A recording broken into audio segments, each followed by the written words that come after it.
कभी कभी लगता है कि शायद हम बहुत लेट हो चुके हैं और बाकी सब हमसे आगे निकल गए हैं। लेकिन फिर मैं खुद से एक ही बात कहती हूँ, जब तक हम रुकते नहीं तब तक हम हारे नहीं होते हैं। वेलकम टू डे 3 ऑफ माई 60 डेज यूपी ट्रिपल रेसिपेट चैलेंज।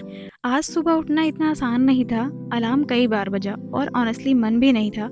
लेकिन मुझे पता है कि सपने सिर्फ मोटिवेशन से नहीं, डिसिप्लिन से पूरे होते हैं। हर दिन परफेक्ट नहीं होगा, लेकिन हर दिन एक छोटे स्टेप से ज़रूर लिया जा सकता है। और आज का मेरा स्टेप अपनी पढ़ाई को प्रायोरिटी देना है। मुझे जीएस को काफ़ी अच्छे से पढ़ना था, इसलिए मैंने उसको पार्ट्स में डिवाइड कर दिया है कि कभी मैं हिस्ट्री पढ़ती हूँ, कभी मैं ज्योग्राफी पढ़ती रहती हूँ। अभी मैं देखो लूसेंट की बुक पढ़ रही हूँ और मैं इसको जल्दी से जल्दी ख़त्म करना चाहती हूँ ताकि मैं इसको कई बार रिवाइज़ कर पाऊँ।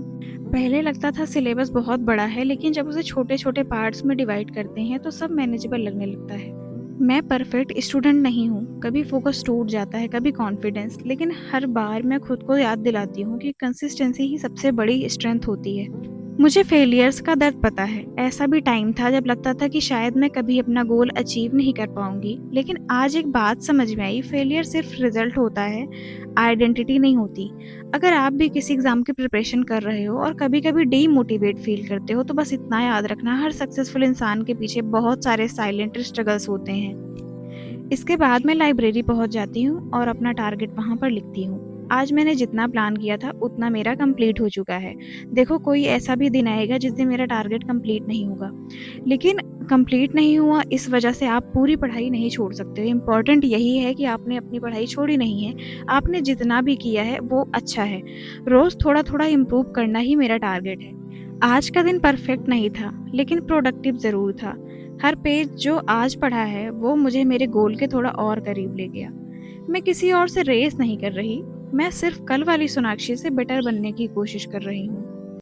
अगर आप भी किसी एग्ज़ाम की प्रिपरेशन कर रहे हो तो कमेंट में अपना टारगेट एग्ज़ाम ज़रूर लिखना। हम सब मिलकर एक दूसरे को मोटिवेट करेंगे। इसीलिए मैंने 60 डेज चैलेंज स्टार्ट किया और मुझे लगता है कि शायद मैं ये अकेली कर रही हूँ, क्योंकि मेरे साथ ये कोई भी नहीं कर रहा है अभी तक। किसी ने अपना कम्युनिटी पोस्ट पर टारगेट मुझे शेयर नहीं किया है। आई होप आप लोग जल्दी से शेयर कर दोगे, शायद मुझे देखकर आपको मोटिवेशन आएगा। लेकिन ये जो टाइम चल रहा है ना यार, इसी से आपका सिलेक्शन डिसाइड होता है।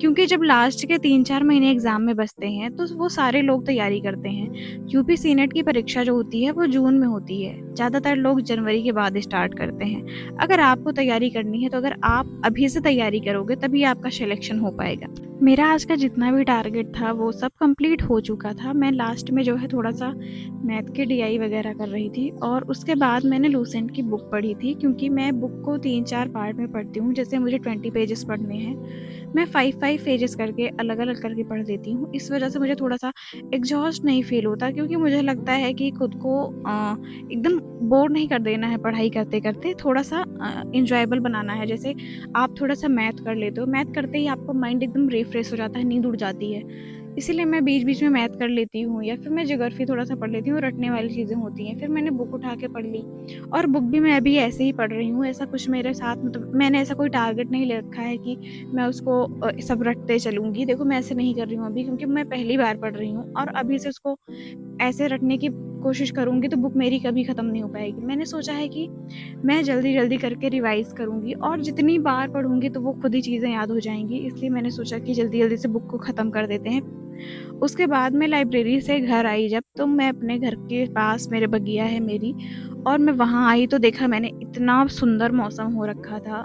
मैंने तुरंत सोचा इसको वीडियो बना के आप लोग को दिखाती हूँ कि बहुत अच्छा लग रहा था मुझे, ये इतना सुंदर व्यू लग रहा था। ऐसा लग रहा था मैं यहीं बैठ जाऊँ और थोड़ी देर अपना टाइम पास करूँ। कल मिलते हैं फिर डे 4 के साथ। याद रखना, slow progress is still progress, बस रुकना मत। Thank you so much for watching. See you in next study blog.